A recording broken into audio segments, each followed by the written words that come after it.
आज हम लोग बात करेंगे बॉडी फ्लूइड्स एंड सर्कुलेशन। क्या बात करेंगे? Body fluids and circulation. अब देखिए, इसमें हमको मेनली बात क्या करना है कि क्या क्या हमारे शरीर में फ्लूइड्स हैं, ठीक है। उसके बाद हम सर्कुलेशन किसे कहते हैं, मीन्स हमारे शरीर में जो भी फ्लूइड्स है, जो भी तरल पदार्थ है, वो किस तरीके से सर्कुलेट हो रहे हैं। मीन्स किस तरीके से वो ऑक्सीजन ले रहे हैं, किस तरीके से वो कार्बन डाइऑक्साइड ले रहे हैं। तो मतलब कहने का मतलब ये है कि जो भी बॉडी फ्लूइड्स है हमारे शरीर में, वो किस तरीके से सर्कुलेट हो रहे हैं एक जगह से दूसरे जगह पर, और किस तरीके से चीजों को एक्सचेंज कर रहे हैं और कहाँ से कहाँ एक्सचेंज कर रहे हैं। इसके लिए सबसे पहले हम देखेंगे कि सर्कुलेशन क्या है। सबसे पहले क्या देखेंगे? What is circulation. तो सर्कुलेशन क्या है? Circulation, blood is the most commonly used body fluids by most of the higher organism including humans for this purpose। Means कहने का मतलब ये है कि blood is the most commonly used body fluid. Blood जो है most commonly used body fluids है। सबसे ज्यादा यूज क्या होता है बॉडी फ्लूइड्स में? ब्लड। उसमें क्या है, जैसे कि अब ये कहाँ यूज होता है, किस किस ऑर्गेनिज्म में यूज होता है ब्लड। हमने बोल तो दिया कि हाँ चलो ये मोस्ट कॉमनली यूज्ड है, लेकिन कहाँ कहाँ होता है इसके बारे में भी तो पता होना चाहिए, किस किस ऑर्गेनिज्म में होता है। तो ये होता है हायर ऑर्गेनिज्म में। ये कहाँ होता है? ब्लड क्या होता है? हायर ऑर्गेनिज्म में ये सर्कुलेशन का काम करता है, ठीक है। Another body fluids, lymph. दूसरा बॉडी फ्लूइड्स क्या है? लिम्फ है। And also helps in the transport of certain substances. और ये क्या करते हैं कि हेल्प करते हैं हमारे शरीर में अनदर सब्सटेंस को एक दूसरे से एक जगह से दूसरी जगह ट्रांसपोर्ट करने में। आयंस एक्सचेंज होते हैं, ठीक है। कुछ न्यूट्रिएंट्स एक्सचेंज होते हैं, ठीक है। गैसेस एक्सचेंज होते हैं। तो ये सारा काम कौन करता है? ये सारा काम हमारा बॉडी फ्लूइड्स करता है। और बॉडी फ्लूइड्स में सबसे मोस्ट कॉमनली कौन यूज होता है? मोस्ट कॉमनली ब्लड यूज होता है, ठीक है। उसके बाद blood is a special connective tissue. देखिए, ब्लड क्या है? कनेक्टिव टिश्यू है। हमने टिश्यू टॉपिक में ये पढ़ रखा था कि टिश्यू क्या है, ठीक है। तो ब्लड क्या है? Blood is the special connective tissue consisting of fluid matrix, plasma and formed elements. अब देखिए, अब ये सबसे पहला क्वेश्चन क्या एराइज होगा कि ब्लड क्या है। ब्लड, सबसे पहला क्वेश्चन क्या होगा? ब्लड क्या है? कनेक्टिव टिश्यू है। कनेक्टिव टिश्यू है, ठीक है।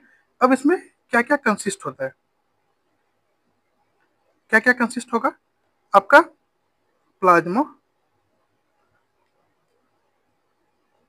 प्लाज्मा ए हो गया, बी फ्लूइड मैट्रिक्स, और सी हो गया फॉर्म्ड एलिमेंट।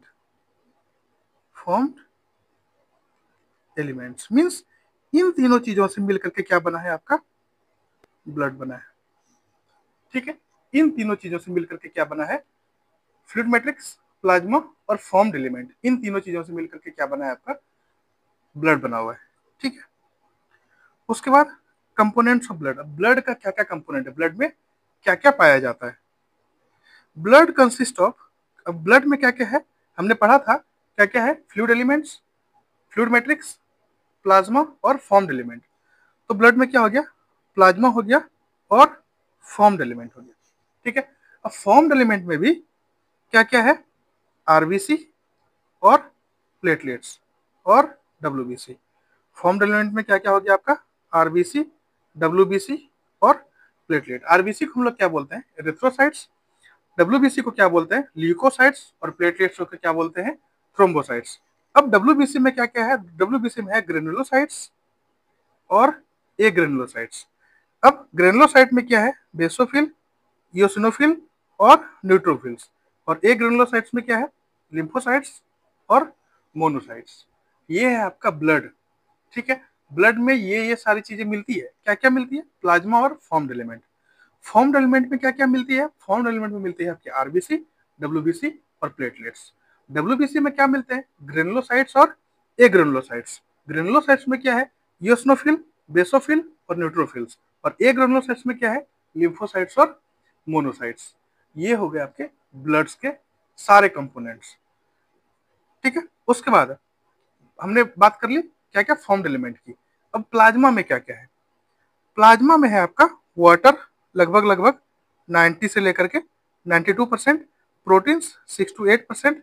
प्रोटीन्स में क्या क्या है, फाइब्रिनोजन, ग्लोबुलिन और एल्ब्यूमिन। ये क्या है, ये प्रोटीन्स है।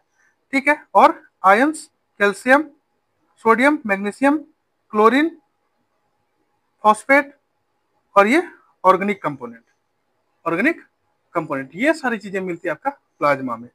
उसके बाद प्लाज्मा क्या है। Plasma is a straw colored viscous fluid constituting nearly 55% of the blood। Blood का 55% कौन कंसिस्ट करता है, ब्लड का 55% कंसिस्ट करता है आपका प्लाज्मा। ठीक है, 90 to 92% of plasma is water. 90 से 92% क्या है ब्लड में, हमने अभी देखा था 90 to 92% क्या है ब्लड में, वाटर है। And protein contribute 6 to 8% of it. और प्रोटीन कितना है, 6 से 8%।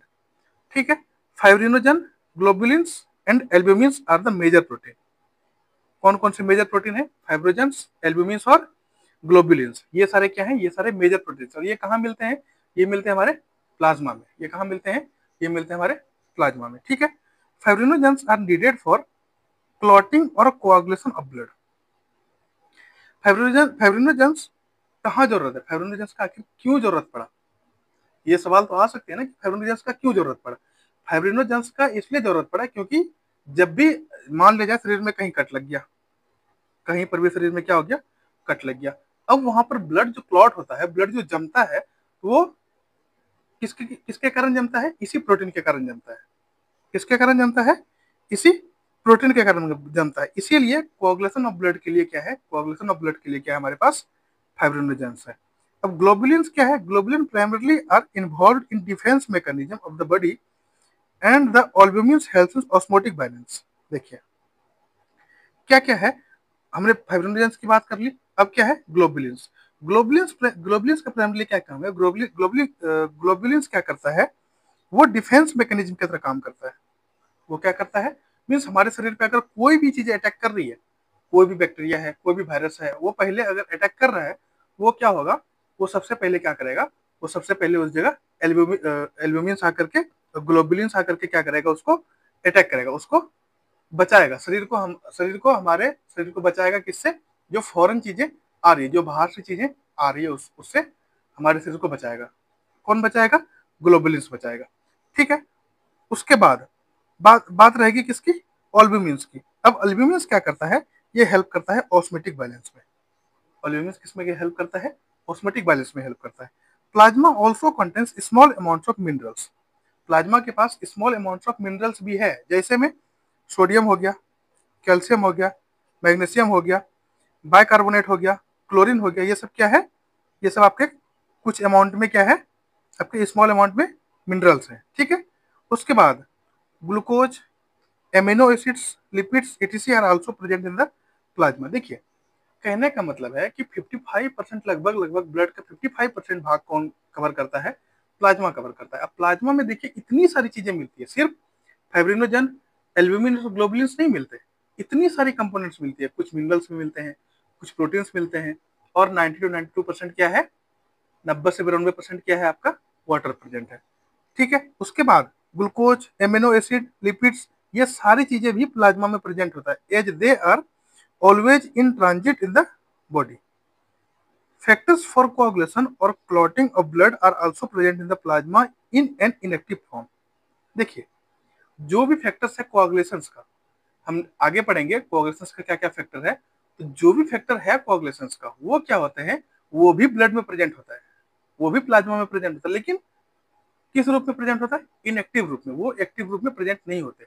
अब उसके ऊपर जैसे ही कोई फैक्टर काम करेगा, उसके बाद फिर वो क्या होगा, वो एक्टिव फॉर्म में कन्वर्ट होगा। अभी अभी देखिए जरूरत तो है नहीं, शरीर को जरूरत तो है नहीं, शरीर को जरूरत कब पड़ेगा कोagulation का, मीन्स ब्लड को जमने का कब जरूरत पड़ेगा, जब हमारे शरीर में कट लगेगा, तब जरूरत पड़ेगा। लेकिन जब कट लगा ही नहीं है, तो फिर क्या जरूरत है उसको एक्टिव फॉर्म में आने की। तो जैसे ही कट लगेगा तो क्या होगा, बॉडी उस ब्लड को रोकने के लिए क्या करेगा, कोआगुलेट करने के लिए क्या करेगा, जो भी इनएक्टिव फॉर्म में थी चीजें वो एक्टिव फॉर्म में कन्वर्ट हो जाएगी। ठीक है, ये बात होगी क्या, ये बात होगी आपकी कोआगुलेशन फैक्टर्स की या क्लॉटिंग फैक्टर्स इसको बोल सकते हैं। ठीक है, plasma without the clotting factor is called serum, और जिस प्लाज्मा में क्लॉटिंग फैक्टर नहीं है उसको क्या बोलते हैं, सीरम, उसको क्या बोलते हैं, सीरम।